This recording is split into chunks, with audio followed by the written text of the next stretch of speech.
حضرت علی رضی اللہ تعالیٰ عنہ نے فرمایا، جس شخص کا علم اس کی عقل سے زیادہ ہو جاتا ہے وہ اس کے لیے وبال بن جاتا ہے۔ دوستی ایک خود پیدا کردہ رشتہ ہے۔ تمام رشتوں میں سب سے کمزور رشتہ تمہارے جسم اور تمہاری روح کا ہے، نہ جانے کس وقت اور کہاں ٹوٹ جائے۔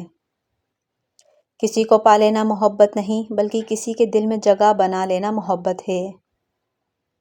جس سے محبت کی جائے اس سے مقابلہ نہیں کیا جاتا۔ علم تمہیں راہ دکھاتا ہے اور عمل تمہیں مقصد تک پہنچا دیتا ہے۔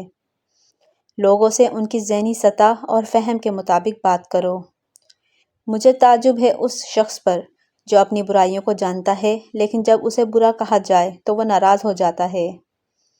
کبھی بھی اپنی جسمانی طاقت اور دولت پر بھروسہ نہ کرنا، کیونکہ بیماری اور غربت آنے میں دیر نہیں لگتی۔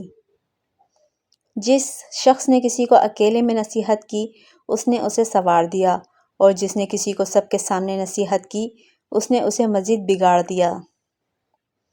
موت کو ہمیشہ یاد رکھو، مگر موت کی آرزو کبھی مت کرو۔ اگر تم چاہتے ہو کہ تمہاری کوئی بھی دعا رد نہ ہو تو اپنے دن کا آغاز صدقہ دینے سے شروع کیا کرو۔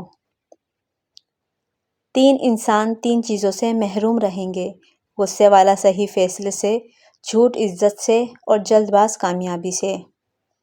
کسی انسان کی محبت پانا چاہتے ہو تو اس کو بتا دو، کیونکہ زندگی موقع کم اور دھوکہ زیادہ دیتی ہے۔ جو شخص کسی کے عیب کی تلاش میں رہتا ہے اسے کوئی نہ کوئی عیب مل ہی جاتا ہے۔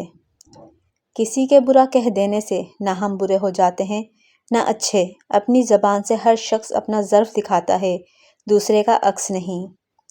جب کوئی بات آدمی دل میں پوشیدہ رکھتا ہے تو زبان سے اس کے اشارے مل جاتے ہیں۔ جو تمہارا غصہ برداشت کر لے اور ثابت قدم رہے تو وہ تمہارا سچا دوست ہے۔ آدمی کی حفاظت اس کی موت کیا کرتی ہے۔ ایسے شخص کو چنا کریں جو آپ کو عزت دے، کیونکہ عزت محبت سے کہیں زیادہ خاص ہوتی ہے۔